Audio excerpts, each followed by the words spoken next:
E depois vale a pena. Eu sempre comento, né? A vista do outro lado do rio é muito mais bonita. Eu lembro quando, como é muito antigamente, então não tem problema de a gente falar de remuneração. Eu lembro que eu saí da iniciativa privada, eu advogava para banco. Isso em 2012, eu estava ganhando por mês R$3.500. Em 2012, R$3.500.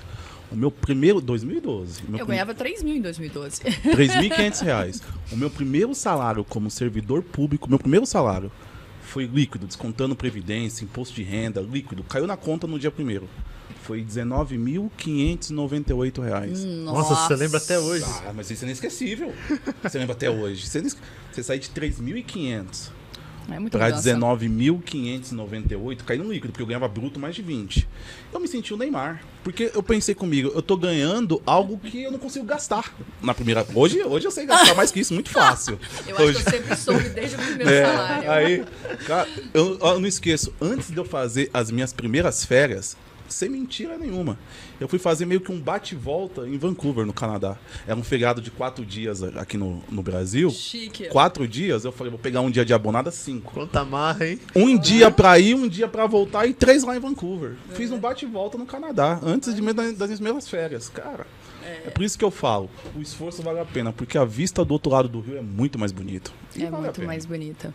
Mas, ó, esse negócio de não saber, de não conseguir gastar o salário, gente, só acontece isso bem no início, bem viu, no gente? Início, bem no início. Depois, não. a vida... Não, fala início. Eu falo sempre pros meus amigos que eu sei ganhar dinheiro. Eu sei ganhar dinheiro. Mas eu sei gastar melhor ainda. É que nem aquele filme, Meu Nome Não É Johnny. Então, muito me marcou essa fala. Eles estão num barco lá fazendo uma travessia.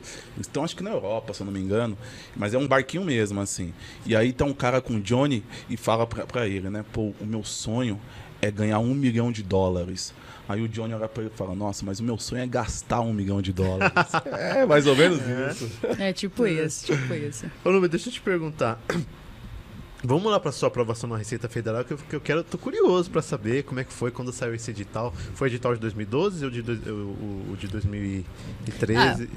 Foi de 2012. Foi 2012? Foi o que eu passei, foi de 2012. Conta então, quantas vagas eram oferecidas, se você fez o nacional mesmo, se foi regionalizado na época? Não, desde 2009 já não era mais regionalizado, né? Acho que desde 2005 já... Não lembro quando foi o último regionalizado, mas... o de 2005 foi. Foi, né? Então 2009 já não foi mais regionalizado, e 2012 foi o segundo que não foi regionalizado. Tá. E aí, quando saiu o edital da Receita, o que aconteceu? Eu já tinha batido todo o edital anterior da Receita Federal. O que tinha no edital de 2009... Quando saiu o edital de 2012, eu já tinha batido. Eu estudava 3 anos para o concurso, né? Então, eu já tinha batido aquele edital, mas vieram muitas novidades, né? Foi o ano que entrou legislação tributária, legislação aduaneira, o que é normal, gente, né? Concurso público, a gente sabe que você estuda o edital, mas podem vir surpresas e está tudo certo. Então, eu estava no momento ideal para fazer o concurso, porque eu já tinha estudado todo o edital e me mantinha estudando ali. Fui fazendo outros concursos, mas eu nunca deixei a Receita Federal de lado, assim. Mesmo quando eu estudei para outros concursos, eu só abandonava a Receita no pós-edital. Antes disso, eu estava sempre conciliando. Até porque, como tem muitas matérias, é fácil de conciliar com outros, né?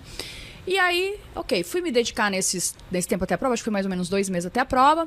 Eu fui me dedicar a estudar as novidades, revisar as coisas antigas, né? E estudar as novidades. Consegui bater o edital da Receita? Não. Fui fazer a prova sem conseguir bater o edital da Receita. Nossa. Por que eu não consegui? Porque muito pouco tempo entre o edital e a prova. Apesar de já ter ter estudado todo o edital anterior, vieram muitas coisas novas, vieram várias matérias diferentes. Então, aquelas matérias não se estudam em 2 meses, né? Não tem como. Então, era muita coisa diferente. Mas eu sabia que se eu não estudei, também muita gente não tinha estudado. Então, não era o grande problema. A informática do João Antônio, lembra o livro do João Antônio? Lembro. Aí já não caía mais, não né? Caía, não caía mais em 2012. Então, eu fiquei relativamente tranquila, assim, não fiquei tão aperreada porque não consegui estudar tudo, e fui fazer a prova, né, da Receita. Quando eu fui fazer a prova, nós tínhamos 300 vagas e se inscreveram na época na verdade, tínhamos 200 vagas mais 100 de cadastro de reserva, era 200 mais 100. E se inscreveram mais de 30 mil pessoas, né, para esse concurso. A gente sabe também que número de inscrito não diz nada, né, porque muita gente falta e não é qualificado mesmo para fazer. Fui fazer a prova. A prova de 2012 foi a prova que entrou para a história como a prova mais difícil. Foi considerada a prova mais difícil. Foi considerada a prova mais difícil porque ela não... Completou. O pessoal não conseguiu... Não teve no Brasil, naquele momento, dentre os 30 e poucos mil candidatos, acho que eram 36 mil, não lembro, se inscreveram, né, nem todos foram fazer a prova, mas não conseguiram, né, 300 pessoas que eram as vagas não conseguiram nota. Nós saímos da primeira fase do objetivo com 252 aprovados. Não fecharam as vagas, né? Então, todo mundo naquela prova que fez todos os mínimos em todas as matérias, mais o mínimo geral, que a prova da Receita tinha tudo isso, conseguiu ser aprovado. Então, quem conseguiu fazer 60%... Que era o mínimo, né? Que era o mínimo, conseguiu ser aprovado. Acho que o primeiro lugar fez 72%. O primeiro lugar. Hoje não acontece isso em prova de área fiscal, né? Por tá? Então, assim... Mas porque a prova foi muito difícil, foi muito fora da curva. E eu lembro que na hora que eu peguei essa prova, no sábado à tarde, que é a primeira prova, que foi a pior de todas, que eu sentei para fazer aquela prova e eu folheava o material, assim, as folhas de prova. Meu Deus, começou a me dar um desespero, porque Difícil, eu falava assim, gente, não é possível, mas eu estudei. Cadê o que eu estudei? Não tá aqui o que eu estudei. Essa prova tá diferente, não sei o quê. E aí eu comecei a entender um pouco a dinâmica da prova, mas percebendo que estava muito diferente. E aí, de repente, eu lembro que eu parei, assim, parei mesmo, assim, que eu tava ficando muito nervosa com aquilo, assim. Cara, você estuda a vida toda para aquele concurso, chega e você não tá nem reconhecendo a prova. Uma prova impossível, né? Aí eu peguei, parei, eu lembro que eu fiz uma oração, assim, mentalizei que estava difícil para mim concentrar para todo mundo, porque eu tinha estudado, e que não tinha problema não, porque eu ia sair dali e ia começar a estudar pro TCU. Tá aí uma coisa que sempre me ajudou muito a diminuir a expectativa de prova. Eu nunca fui para uma prova, nem a da Receita, sem saber o que eu ia fazer no dia seguinte. Nunca. Eu sempre tinha um plano. Você tinha um plano B? A Receita era o meu plano A master. Então, antes de ir fazer a prova da Receita, sempre havia a possibilidade de eu não passar. Claro que eu queria passar, foi para que eu estudei tudo. Mas eu lembro que, assim, uma semana antes, mais ou menos, num momento de muito cansaço, que vai chegando perto da prova, você está muito exausta, eu parei para fazer o que eu sempre fiz nos outros concursos. Comecei a olhar os concursos. E eu falei assim, gente, se eu não passar nessa prova da Receita, vai demorar muito para ter outra. Eu vou estudar. Aí eu olhei, o TCU tá para sair.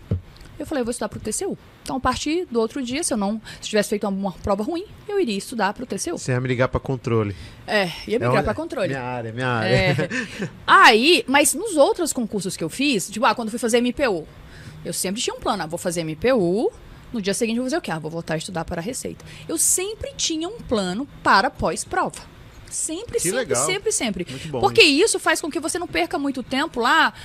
Deixa eu descansar e agora não sei mais o que eu vou fazer sem objetivo. Eu sempre tinha um plano, sempre.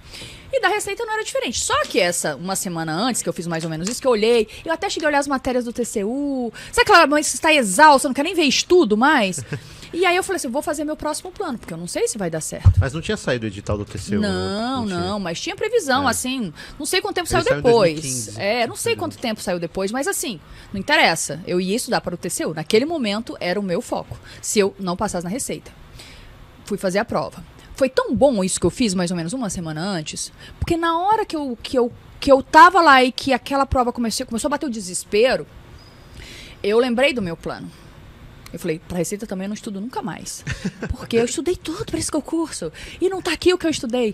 Mas tudo bem, vou sair daqui e vou estudar pro TCU. E aí